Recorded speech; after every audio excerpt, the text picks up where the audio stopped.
Oke teman-teman, kembali lagi bersama saya Vidai Villa di channel FID Production. Baik, pada kesempatan malam hari ini kita kedatangan seorang tamu sekaligus narasumber. Beliau seorang desainer muda ya teman-teman. Tentunya kita masih seumuran kan? Iya kan? Nah tentu ini semoga bisa menginspirasi kita, khususnya sebagai kita anak-anak milenial. Kemudian sebelumnya kita salaman dulu ya. Oke, saya Vidai Villa. Perkenalkan dulu, namanya siapa nih? Nama asli Fathul Aziz, biasa dipanggil Aziz saja. Oh gitu. Oke, namanya Fathul Aziz. Kemudian ini alamatnya mana nih? Kalau alamat asli di Magetan. Oh di Magetan. Tangga. Oh gitu ya. Kalau saudara ini teman juga ya teman-teman. Dia ini rumahnya di Magetan, saya di Madiun gitu. Jadi bertetangga gitu ya. Ya. Tapi sekarang domisili di sini di Solo. Domisili di Solo. Ada kerjaan di sini, jadi sekalian tinggalnya di sini. Oh sekalian tinggalnya di sini. Oh ya, sebelumnya ini saya manggilnya enaknya apa ya ini? Bang atau bro Mas atau aja. Mas gitu ya. Oke, biasanya juga seperti itu teman-teman. Oke, Mas Aziz. Kemudian tadi sudah ya. Ini untuk saat ini kesibukannya ini apa ya? Kesibukan apa ini kesibukannya? Enggak sibuk. Oh enggak sibuk. Pura-pura sibuk atau asli sibuk nih? Paling sibuknya sibuk coret-coret aja. Oh, sibuk coret-coret dalam artian menghasilkan sebuah seni gitu ya, coret-coretnya. Ya bisa seperti itu nih. Gitu. Ya, coret-coret terus bantu-bantu temen juga. Bantu temen. Oh gitu. Oh. Siap. Yang pasti kesehariannya sibuk terus ya ini dari pagi atau gimana nih? Maksudnya kesehariannya itu kesibukannya itu dari jam 8 sampai jam 4 atau fleksibel gitu aja? Ya, karena saya juga kebetulan diamanahi di salah satu lembaga. Jadi saya di sana juga bagian tim media di sana. Jadi kalau di lembaga ya seperti biasa ngantor jam 8 sampai jam 4 sore. Oh. Jadi ya dari Senin sampai Sabtu itu kegiatan seperti itu. Oh, kegiatan seperti itu. Pagi ngantor sampai sore. Nah, setelah biasanya kalau ada waktu-waktu longgar ataupun setelah ngantor itu baru saya ngerjakan yang sesuai saya inginkan. Oh gitu. Saya pengen coret-coret, pengen main, pengen gitu. kemana gitu. Baru setelah ngantor ataupun pas ada waktu longgar kerjaan selesai, nah itu baru coret-coret gitu. Oke, siap. Siap, baik. Itu tadi pengenalan secara personal ya, pengenalan apa itu namanya? Pribadi. Pengenalan pribadi, biodata singkat gitulah. Oke, sekarang kita langsung saja ya teman-teman, kita tanya-tanya terkait dengan dunia perdesainan gitu. Tentunya itu bagian daripada seni juga ya teman-teman, tapi kita mengeksplorasikan lewat media cetak ataupun yang lain sebagainya. Nggak tahu lah ngomong apa ini. Oke, kemudian ini Mas Aziz, saya pengen tanya juga,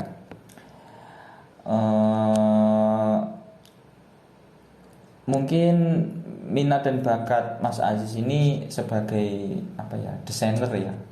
Dan dulu juga sempat saya sering lihat itu kayak semuanya yang berbau tentang seni, entah itu kaligrafi ataupun tulisan yang ada melungker-melungkernya seperti itulah. Itu kan tentu tidak semua orang bisa ya. Nah, ini saya pengen bertanya, kenapa bisa memutuskan milih di bidang itu, dan pandangannya itu kedepannya seperti apa? Ketika kamu memutuskan seperti ini, pandangan kedepanmu, kalau saya memilih ini nanti kedepannya itu bakalan seperti ini, itu nanti mungkin bisa dijelaskan ya teman-teman. Ya, siapa ini? Mas Aziz. Dan juga diceritakan gitu awal mulanya seperti apa. Ini panjang sebenarnya ceritanya. Ya, Nanti saya singkat aja. singkat.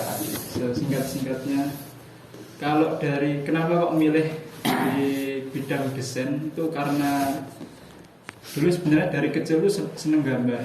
Oh, dari kecil seneng. Dari kecil seneng gambar, seneng ngoret-ngoret. Pokoknya kalau dulu pas sekolah itu buku tidak pernah bersih, pokoknya. Jadi buku tulis itu tidak pernah bersih. Semuanya pokoknya coret-coret, entah gambar, entah nulis. Kalau dulu sukanya kalau tidak kaligrafi ya gambar-gambar ini, gambar tengkorak, gambar gitu. gambar-gambar random gitu. Nah, awalnya dulu memang dari kecil sukanya gambar.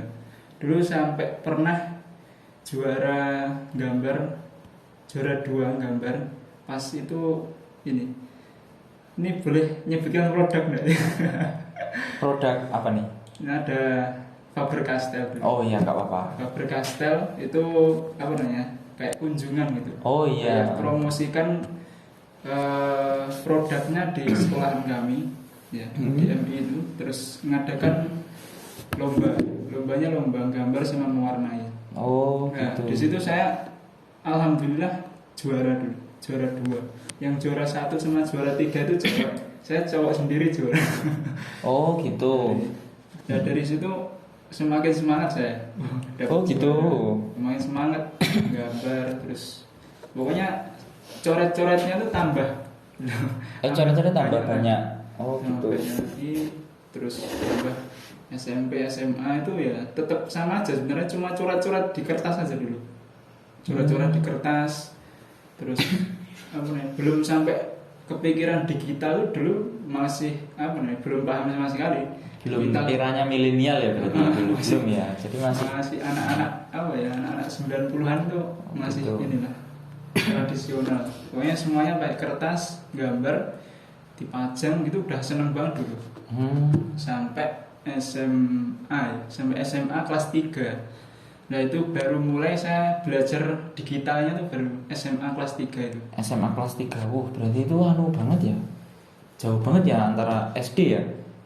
Dari SD ke baru mulai seriusnya terjun di dunia itu baru kelas 3 ini. Itu baru belajar ini ya, pengenalan karena ustadz saya ada yang ustadz lulusan DKV dia.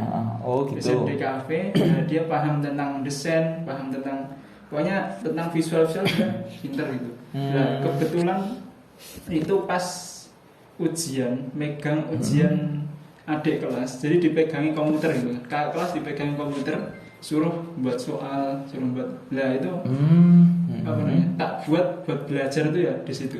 Oh di situ. Saya nyuruh saya minta tolong buat ini dong, ngajari saya ya minimal bisa buat desain di Corel, bisa buat sesuatu di Corel.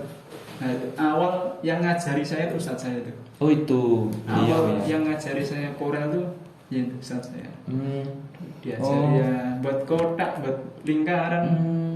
Pokoknya ya simpel-simpel dulu lah. Basic tahu, lumayan tahu. Nah setelah itu baru saya ditugaskan, tugas dari pondokan biasanya ada Wiyata Bakti. Nah Wiyata Bakti saya kebetulan di Malang. 1 tahun di Malang, pondok Ibnu Abbas Tahfidz di sana. Nah, yang pas di sana itu saya mulai seriusnya di sana. Itu mulai serius di sana. Oke. Karena dulu dipinjemi laptop sama kakak saya, ya. Dipinjemi laptop, jadi saya pakai buat belajar Corel. Kalau dulu kan tahunya cuma Corel. Hampir semua desainer Indonesia kan pemakainya dulu memang Corel semua. Jadi saya juga pemakai Corel dari lama juga. Nah, belajar Corel dulu sampai perjuangannya, kalau niat perjuangan dulu belajarnya ngeri atau ya gitu, perjuangannya lumayan juga. Lumayan. Sampai ke warung kopi yang ada wifi-nya. Dulu kan belum sebanyak sekarang ini kan. warung kopi yang kafe yang ada wifi-nya. wifi-nya itu enggak sebanyak sekarang. Oh gitu. Dulu pokoknya nyari warung kopi yang ada wifi-nya. Ya, di warung kopi itu cuma download video tutorial dari YouTube. Pokoknya video tutorial saya cari semuanya, tak cari yang bagus-bagus, tak cari, tak download. Nah, nanti setelah pulang baru tak lihat itu. Tak tonton, tak pelajari, tak praktekkan, kayak gitu. Sampai sebegitunya ya teman-teman. Perjuangan apa itu dulu belum rame-ramenya apa itu generasi milenial seperti saat ini. Dulu beliau itu ya download itu tuh nggak bisa seenak kayak sekarang ya, di rumah sinyal udah kenceng, ini udah kenceng, depan rumah udah wifi banyak gitu. Apa warung yang ada dulu wifi-nya menghemat kuota. Jadi tidak berani nyetel YouTube panjang-panjang itu dulu tidak berani karena kuota terbatas. Buka YouTube sekali 2 kali aja kuota langsung habis. Iya, benar-benar. Beli lagi. Itu gimana? Masih tugasan di pondok kan, pendapatan juga ya cukup buat sehari bulanan itu sudah cukup. Oke. Nah, selain dari YouTube, saya dulu juga bukanya di blog. Kalau pas enggak di warung kafe, dulu saya bukanya blog website gitu ya. Website belajar Corel Draw. Itu kayaknya punya siapa? Ini kalau di dunia Corel Draw itu terkenal Mbah Zainul namanya. Oh, Mbah Zainul. Nah, itu miliknya itu, belajar Corel Draw. Nah, saya dulu belajarnya juga lewat itu, websitenya itu, website belajar Corel Draw itu. Hampir semua tutorial itu sudah saya lihat tuh, dan sudah saya praktekkan. Ya, sudah ada ratusan tutorial itu hampir semuanya sudah saya buka dan saya praktekkan semuanya. Alhamdulillah setelah itu udah lumayan lah ya. Saya buat poster, tak upload di media sosial, Instagram, Facebook, buat lagi. Pokoknya saking semangatnya awal-awal dulu, saya hampir setiap hari buat terus poster, terus logo, poster, logo gitu. Nah, dari situ akhirnya kan ada orang-orang sing tahu, oh ternyata Aziz tuh bisa bisa desain ya. Akhirnya ada yang minta suruh buatkan banner, suruh buatkan logo. Yaitu dulu awal ya saya freekan aja. Cuma dulu kalau melihat karya kita itu dipakai orang seneng banget dulu. Nggak harus dibayar. Walaupun tidak dibayar, ya itu beda. Rasa senengnya itu beda. Walaupun udah dipakai gitu aja, dipajang, apalagi dicetak jadi banner, jadi kaos tuh, dulu seneng banget dulu. Oh iya. Baik. Itu tadi ya teman-teman udah mewakili dari perjuangannya seperti apa dari awal sampai akhir. Jadi dulu kalau pas SD itu masih coret-coret, kemudian baru mulai mengeksplorasikan ke dunia digital seperti Corel Draw itu pas kelas 3. Mulai kelas 3 itu belajar. Mulai kelas 3 ya, belajar awal mula. Dan kemudian dari situlah mulai karena lulus terus tidak sama Ustadz dia lagi, jadi bukanya YouTube terus sama website itu tadi. Ya, jadi setelah dulu bersama siapa itu Ustadz yang lulusan di kafe itu ya. Karena setelah selesai masa wiyata bakti akhirnya harus meninggalkan pondok tersebut. Meninggalkan dulu ya. Akhirnya mau nggak mau harus belajar mandiri ataupun biasa disebut belajar autodidak gitu ya. Iya, autodidak. Nah, tapi sempat berhenti juga. Pas kapan?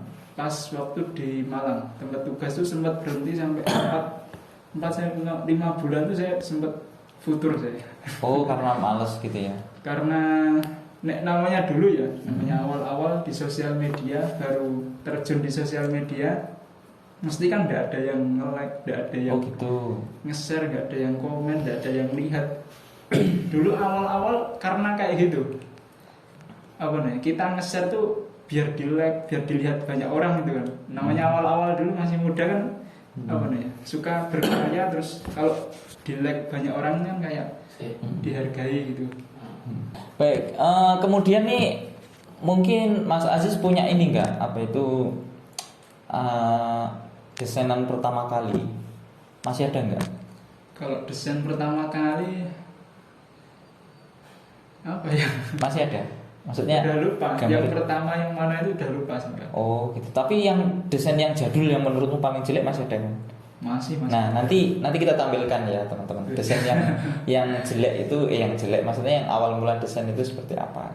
Terus nanti kemudian karya-karya yang saat ini yang terupdate itu nanti bisa dilihat di Instagramnya Mas Aziz. Boleh disebutkan Instagramnya? Bisa. Yang desain itu tadi. Hafid Desain. Hafid Desain, Hafid underscore nggak sih? Iya. Hafid underscore desain nanti bisa dilihat di ini di bawah sini. Bisa kalian cek. Desainnya lebih ke apa ini? Kan biasanya kalau desain kan masih umum ya. Nah ini lebih fokus ke apa? Desainnya. Kalau saya baru sekitar 1,5 tahun ini fokus di hand lettering. Sebenarnya belum lama, cuma 1,5 tahunan, belum 2 tahun. Nah dulu saya random aja dulu, karena belum tahu tentang apa nih ya, spesialis. Ya dulu belum tahu gimana apa yang saya paling suka dan yang pengen saya ambil dulu belum tahu. Jadi saya semuanya tak ambil pokoknya dulu. Desain gitu. poster tak Poster, ambil, iya. desain logo tak ambil, desain kaligrafi tak ambil, desain kopi tak ambil, desain pamflet tak ambil, brosur tak ambil. Pokoknya semuanya saya ambil dan dulu juga belajar juga kayak apa namanya, cara buat logo, cara buat icon, cara apa namanya buat poster yang enak dipandang itu gimana cara-caranya dulu saya belajar juga. Semua saya ambil dan karya-karya portofolio pokoknya semuanya tak taruh di Instagram saya, semuanya tak taruh Instagram semuanya. Terus akhirnya saya apa namanya terinspirasi dari teman Instagram. Ada teman Instagram tuh buat hand lettering bagus. Nah saya tertarik gitu. Gitu. Saya kayaknya nih apa nih lumayan bisa kayak gini gitu. Makanya saya belajarnya tuh ya sebenarnya kalau coret-coret kan udah lama sejak kecil tuh. Tapi karena tadi udah mulai desain-desain poster, jadi kayak coret-coret tuh baru tak mulai lagi. Oh, baru dimulai. Mulai lagi nyoret-nyoret. Terus pokoknya coret-coret lah terserah dulu itu. Cuma buat apa? Coretan YouTube, terus apa Instagram, terus apa gitu dong. Oh iya. Terus akhirnya itu kok ngerasa saya kayaknya ini apa namanya cocok di sini sih, kayaknya lebih nyaman di hand lettering. Saya upload di Instagram kok lumayan juga, orang yang tertarik juga beberapa banyak yang tertarik, yang mesen itu lumayan banyak. Terus akhirnya Bismillah kayaknya harus ini semakin fokus satu aja kayaknya. Terus akhirnya ya udah, setelah itu yang postingan-postingan saya di Instagram selain hand lettering itu saya hapusin semuanya. Semuanya saya hapusin, fokus portofolio saya hand lettering semuanya. Oh iya, jadi sekarang sampai sekarang. dulu ya awalnya pakai kertas, saya urap-urap pakai spidol, tak foto pakai HP. Ya, foto pakai HP, dimasukkan Corel, baru kita trace. Iya. Terus habis itu saya kan posting di Facebook itu. Ada teman Facebook dari Surabaya itu DM saya, Mas, sampean biasanya kalau desain pakai apa? Saya biasanya pakai kertas mas, pakai kertas terus tak trace di Corel gitu. Terus ditawari, saya punya ini mas, punya pen tablet. Ini kebetulan nganggur, tidak pernah saya pakai. Sampean mau tidak mas? Beneran mas? Iya beneran. Oh iya, tidak apa kalau memang mau dikasihkan silahkan monggo. Akhirnya beneran dikirim ke rumah saya, tak lihat. Beneran ternyata itu pen tablet dikasih gratis. Wah, alhamdulillah. Akhirnya saya belajar pakai pen tablet itu ya lumayan. Karena dikasih itu, kalau tidak dikasih mungkin ya nggak pernah pakai pen tablet. Oh iya iya. Pen tablet dikasih, terus akhirnya lumayan gambar-gambar pakai itu dulu. Oke oke. Nah, jadi begitu ya teman-teman. Ini juga perlu diperhatikan. Kadang kita tuh membutuhkan keahlian bukan hanya sekedar secara general. Contoh nih, kita pinter desain. Nah, harus lebih spesialis. Contoh seperti hand lettering gitu ya. Kan desain itu banyak ya teman-teman. Ada desain apa itu apa? Logo, Desain logo, desain banner, desain poster, desain ini macam-macam. Tapi ya itu tadi, kita harus memilih salah satu dan kita benar-benar ahli di bidang itu, lebih apa ya, lebih spesialis gitu. Jadi ketika kita menawarkan di bidang ini, desain di bidang ini, pasti udah tidak diragukan lagi gitu teman-teman. Nah ya, karena semakin spesialis semakin ini kan orang percaya. Kayak spesialis gigi kan, wah berarti ini memang pakarnya tentang pergigian gitu. Gitu. Wah ini spesialis logo, jadi itu memang pakarnya logo gitu. Tapi benar, kalau benar. apa ya, dokter umum gitu, wah ini malah apa namanya, paham tentang gigi enggak ya kira-kira. Jadi kayak masih bertanya, mau ke dokter umum itu masih bertanya karena apa namanya, dia apa ya, secara generalis terlalu umum banget. Beda kalau gitu. spesialis orang lebih tahu kalau saya butuh ini harus kemana gitu. Siap, baik. Nah, itu saya juga sedikit pengetahuan yang penting juga ya bagi saya khususnya, karena memang harus seperti itu ya teman-teman. Oke. Nah, ini sangat menginspirasi lagi ya. Sangat menginspirasi banget bagi saya khususnya. Mungkin kedepannya saya yang kadang suka tipikal yang generalis, mungkin akan merubah ke spesialis gitu. Terus kemudian teman-teman tadi terkait di pertengahan jalan ternyata ada orang yang apa itu ngasih tablet ya, gitu ya. Pen tablet. Pen tablet. Nah, jadi gini teman-teman, ketika kita di awal memulai sebuah apa ya, karya ataupun mengasah skill, kemudian kita pengen menggapai ke apa itu, ke target tersebut, biasanya kan kita itu selalu aduh saya nggak punya alat ini, nggak punya alat ini, nggak punya ini. Tapi kita nggak tahu, mungkin di pertengahan jalan nanti ada hal-hal yang sifatnya kayak rezeki yang tidak kita sangka-sangka gitu.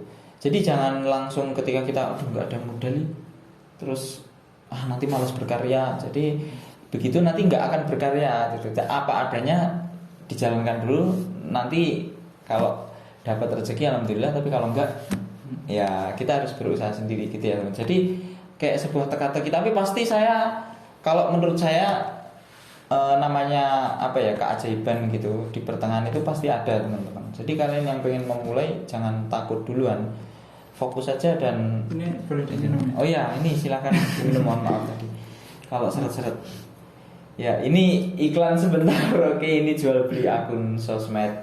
Jadi kalau kalian yang pengen menjadi selebgram ataupun pengen menjadi influencer juga, nah kalian bisa beli akun di sini, akun YouTube, akun TikTok, yang lain sebagainya. Dan tentu bukan suntik ya ini teman-teman, tapi emang kita sama beberapa tim itu ada yang menggarap project ini ya, konten dan lain sebagainya. Itu ada yang kita perjualbelikan. Tujuannya untuk apa? Membantu kita sebagai masyarakat Indonesia supaya bisa apa ya, mengkampanyekan kelebihan yang ada di negara kita melalui konten YouTube.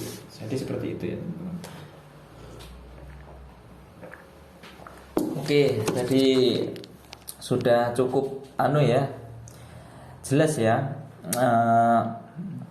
Dari mulai apa itu, seberapa lama belajar ilmu desain tadi udah dijelaskan. Kemudian ini tadi udah dijelaskan juga ya, berarti desainnya itu nggak ikut harus kuliah gitu ya. Jadi desainnya otodidak gitu ya. Kalau saya otodidak Ya, jadi nggak masuk kuliah sama sekali gitu ya. Kalau kuliah enggak Nggak. sama sekali. Nah, jadi itu teman-teman. Tapi juga ada apa nih? Tidak melarang orang kalau mau kuliah di jurusan seni pun tidak apa-apa. Nah, karena kan apa namanya? Tergantung kita juga ada plus minusnya. Belajar otodidak ada plus minusnya. Belajar di bangku kuliah juga ada plus minusnya. Oh, iya. Kalau apa namanya? Di bangku kuliah mungkin plusnya bisa langsung ketemu dengan guru. Ya nanti kalau ada apa-apa bisa langsung tanya. Terus Oh iya benar. kalau ada problem tuh bisa langsung dijelaskan sama gurunya gitu. Terus apa namanya? Relasinya juga lebih banyak gitu ya. Relasinya kalau di dunia kuliah mungkin relasi lebih banyak. Kalau kekurangan mungkin menurut saya ini apa namanya? Kekurangannya belajarnya biasanya terlalu lama, membuang-buang waktu 4 tahun itu cuma buat belajar basic biasanya. Jadi dari 4 tahun itu cuma dapat basic-basicnya saja. Kalau apalagi orangnya yang tidak aktif ya, orangnya tidak aktif terus belajarnya basic ya nanti lulus cuma dapatnya itu aja. Oh iya. Beda kalau otodidak ya, walaupun otodidak juga ada plus minusnya. Kalau plusnya mungkin belajarnya lebih cepat ya, belajar lebih cepat terus langsung poin-poinnya. Kalau belajar otodidak yang saya suka itu langsung poin gitu. Oh benar. Nggak usah. Apa yang saya butuhkan itu langsung saya pelajari ya. Apalagi apa namanya, mau dari basic dulu mau langsung ke step selanjutnya atau step selanjutnya lagi itu langsung apa namanya, langsung bisa. Jadi tidak perlu waktu lama untuk bisa sesuatu yang kita inginkan ya. Itu mungkin kelebihannya cepat, dan sebenarnya kalau fokus pun bisa cepat banget. Kekurangannya mungkin ya itu tadi, mungkin kalau kita tanya-tanya ya harus buka YouTube, buka Google, tidak ada guru yang langsung bimbing kita. Oke, nah siap. Jadi begitu ya teman-teman. Semua tergantung pada diri masing-masing ya, kemauan gitu. Percuma kita kuliah tapi kita nggak ada kemauan pengen segera begini-begini. Harusnya yang kuliah yang ada gurunya harusnya bisa lebih maksimal gitu. Tapi kembali lagi kalau kita orangnya nggak memiliki apa itu keinginan yang kuat ya bakalan kalah sama yang nggak tekadnya kuliah. Ya, ada apa ya, sampai yang karena bingung terus akhirnya ngambil aja lah jurusan seni, akhirnya setengah-setengah terpaksa terus salah jurusan gitu, malah lulusnya ini malah tidak jadi sesuai yang diinginkan jurusannya. Kadang jurusannya seni nanti jadinya apa, jual bakso, gojek ataupun apa, walaupun tidak apa sebenarnya ya, tidak harus itu, tapi kan eman-eman ilmunya waktunya udah belajar lama-lama ternyata tidak jadi sesuai yang diinginkan gitu kan, kayak buang-buang waktu banget kalau saya ya. Oh ya, siap baik. Itu ya teman-teman, kita harus bisa memanfaatkan waktu dan memanajemen waktu sebaik-baiknya. Kemudian nih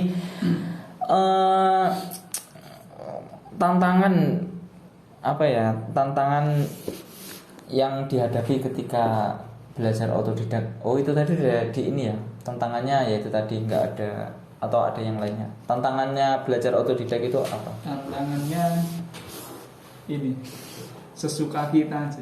Tantangannya itu kalau pas kita lagi malas ya udah berarti malas. Kalau pas kita lagi semangat ya udah semangat gitu. Oh, gitu. Ya tetap apa namanya, sesuai keinginan kita. Jadi harus pinter-pinter ngubah mood kita. Ngubah mood gimana biar kita selalu semangat terus. Soalnya tidak ada yang bimbing kita belajar sendiri, harus fokus terus ngikuti terus satu apa namanya. Ya ini apa namanya, tips otodidak salah satunya harus ini fokus ya, fokus di satu dulu, jangan ngambil banyak. Contohnya pengen belajar logo ya, yaudah belajar logo dulu, seriusi sampai contohnya target saya belajar logo 3 bulan harus bisa dan bisa menghasilkan karya gitu ya. Bagus ya, itu fokus 3 bulan, jangan belajar yang lain. Nggak usah belajar hand lettering, nggak usah belajar poster, nggak usah belajar yang fokus logo saja selama 3 bulan. Terus nanti pengen belajar lagi, contohnya saya pengen, karena mencari jati diri biasanya ini harus nyoba-nyoba di awal. 3 bulan logo, terus nanti enggak apa, yang penting fokus sampai bener-bener paham tentang dunia itu, dan nanti baru belajar yang lain, belajar hand lettering selama 3 bulan full 3 bulan nanti belajar hand lettering, terus karyanya karya hand lettering semua.